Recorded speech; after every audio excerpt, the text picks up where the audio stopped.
Hi guys, welcome back to that Effing guy. So today we're going to do a brief update on the Star Trek, or the current status of the Star Trek films over at Paramount. So when we last spoke about it, we know that Star Trek 4, the Noah Hawley script, was not happening. It's been put on hold because it involves a deadly virus that takes out the majority of the galaxy in Star Trek. So obviously, newly appointed president of Motion Picture Group, Emma Watts, who's the former exec at 20th Century Fox, has came on, looked at the script and thought, it's a great script. Well, I've not read the script. Obviously, it's a great idea. I mean, like it's a very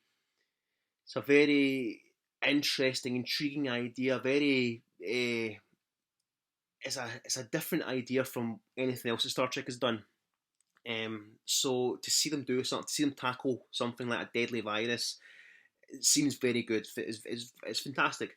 But the current status of obviously our planet is very COVID in space. So I can see Emma Watts maybe thinking, respectively, let's not do that right now. It's just too close to comfort. Going from your everyday COVID to the cinema, paying £15 to watch a film that's basically COVID in space. It's a very daring story, but not for right now. Maybe for another few years from now. But unknown to me, Noah Hawley's script involved a whole new cast. So he wanted a new Kirk and Spock, etc., which was then meant to be a whole new relaunch of the Star Trek franchise. Now, I never knew this. I only knew that he wasn't really regarding his film as Star Trek 4, he's more regarding it as a relaunch, but still set in the JJ universe. So now it's looking as though it wasn't going to be set in the JJ universe, it's going to be a proper full on reboot. But now it's looking as though, via Deadline, it's looking as though Emma Watts and Paramount are edging towards the script by Mark L. Smith, which was going to be the Quentin Tarantino directed script, which was involving the crew of the Enterprise going back to 1930s New York to deal with some timeline issues there, changing the fate of their history, etc., and their futures and stuff like that. Now, I love that idea. I love that script. That script sounds cool. The episode back in the '60s TV show was fantastic. It was critically acclaimed. It still is critically acclaimed. It's one of Tarantino's favourite episodes. It's a very, very good episode. I love it.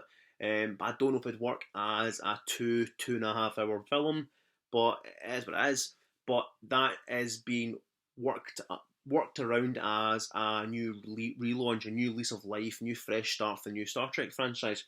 So it's looking as though Paramount, within the next few days, few weeks, are going to be announcing a Star Trek reboot. A start again, a whole new Kirk and Spock.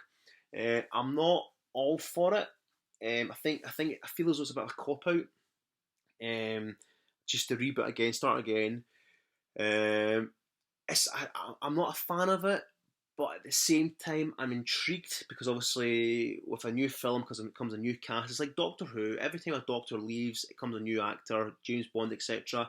It's interesting to see who they go with next. So it's interesting to see who they'll go. Maybe will they go for an older Kirk and Spock? Will they go for a younger Kirk and Spock? I mean, but I'm not a fan. I mean, I would prefer them to finish off Chris Pine and Zachary Quinto's storyline. Now, I know obviously Star Trek Beyond kind of finished in a kind of way that it could be the end, and it's just basically, live long and prosper, and they just basically go on to become William Shatner and the late great Leonard Nimoy.